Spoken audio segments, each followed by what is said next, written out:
નમસ્કાર દર્શક મિત્રો, ભાવનગર પોલીસ દ્વારા સિહોર ખાતે 10.5 કરોડની કિંમતનું લીલા ગાંજા અને અફીણનું મસમોટું વાવેતર ઝડપી પાડવામાં આવ્યું છે। સિહોરની નજીક વાડી વિસ્તારમાં પોલીસ ત્રાટકી હતી, જ્યાં પોલીસને લીલા ગાંજા અને અફીણનું વાવેતર મળી આવ્યું હતું, જેનાથી નશીલા માદક દ્રવ્યોના કૌભાંડનો ખૂબ મોટો પર્દાફાશ થયો છે। ભાવનગર જિલ્લાના ઇતિહાસમાં આ સૌથી મોટી રેડ છે। પોલીસે 10.5 કરોડની આસપાસનો મુદ્દામાલ કબજે કરી લીધો છે અને ગાંજાની ખેતી કરનાર બંને શખ્સ પર એનડીપીએસની વિવિધ કલમ અંતર્ગત ગુનો દાખલ કરવામાં આવ્યો છે। પ્રાથમિક તપાસ મુજબ લાંબા સમયથી અહીં નશીલા પદાર્થોની ખેતી ચાલી રહી હતી। હાલ ગુજરાત પોલીસની ટીમ દ્વારા વધુ પૂછપરછ અને તપાસ હાથ ધરવામાં આવી છે। તો આ સમગ્ર મામલે ભાવનગરના એસપી નિતેશ પાંડેની પ્રતિક્રિયા સામે આવી છે। આવો સાંભળીએ તેમણે શું કહ્યું છે। કાલે સિહોર પોલીસ સ્ટેશનના સરગામના જે વાડી વિસ્તાર છે આમાં લોકલ પોલીસ સ્ટેશન એટલે સિહોર પીઆઈ અને એના સ્ટાફ દ્વારા, જેમાં ખાસ કામગીરી હતી ઘનશ્યામ હુંબલની, આ લોકો દ્વારા રેડ કરવામાં આવી હતી, જેમાં બે આરોપી એટલે ઘનશ્યામ અને સંજય ચૌહાણ, આ લોકોની પોતાની જે મિલકત હતી, ખેતર હતા, આમાં 3 વીઘાની જમીન ઉપર આ લોકો જે છે અફીણ અને ગાંજાના જે છે વાવેતર કરતા હતા।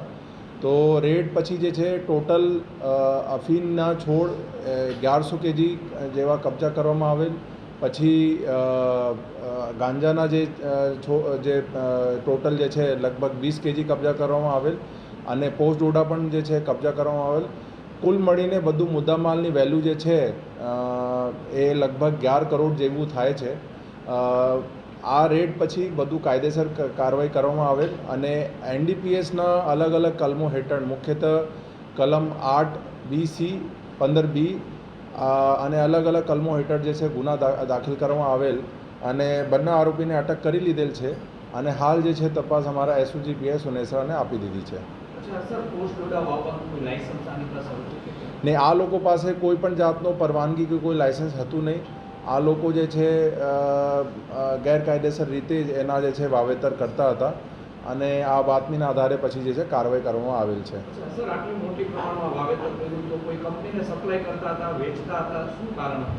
એ જે છે અત્યારે હાલ તપાસનો વિષય છે કે આ લોકો જે છે બધું પ્રોડક્શન જે થતું હતું આનો આગળ શું ઉપયોગ કરતા હતા, બટ એ પોતાનો ઉપયોગ અને આગળ પણ જે લિંક હશે એના આધારે કાર્યવાહી કરવામાં આવશે।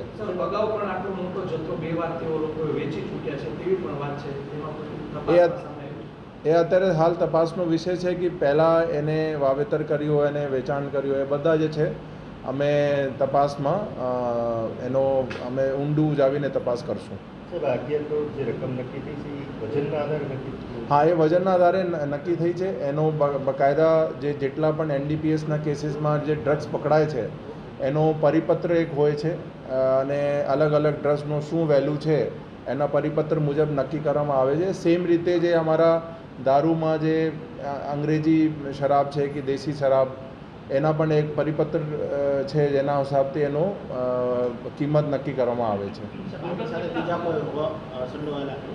અત્યારે 2 આરોપી પૂરતું છે।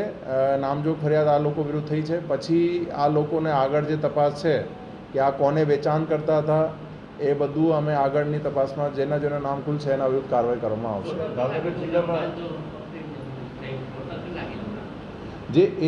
જે વેટ છે ખરેખર અફીણના છોડના છે। અફીણના જે દરેક પ્લાન્ટ 3 વીઘામાં જે એને વાવેતર કર્યું બધા મળીને એનો વેટ જે છે 1068 કિલોગ્રામ હતું।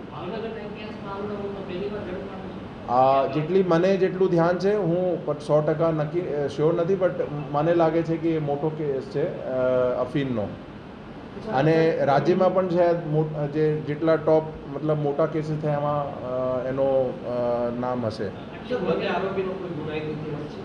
ને હાલ અત્યારે એવું કોઈ ધ્યાન ઉપર નથી।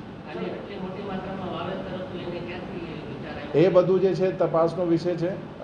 પ્રાથમિક પૂછપરછમાં ખબર પડી કે એ પોતે એનો ઉપયોગ એડિક્ટ હતા, એનો ઉપયોગ કરતા હતા, તો પછી એને કંઈથી આઈડિયા મળ્યો છે અને કહાંથી એ બધું રો મટીરિયલ મળ્યું એ પણ તપાસનો વિષય છે। જમીન માલિક આ બંને છે। આ લોકોની પોતાની મિલકત હતી જેના પર એ લોકો વાવેતર કરતા। આ તો ઘણા દિવસો મહિનાઓથી હતું, 2-3 મહિના તો હશે।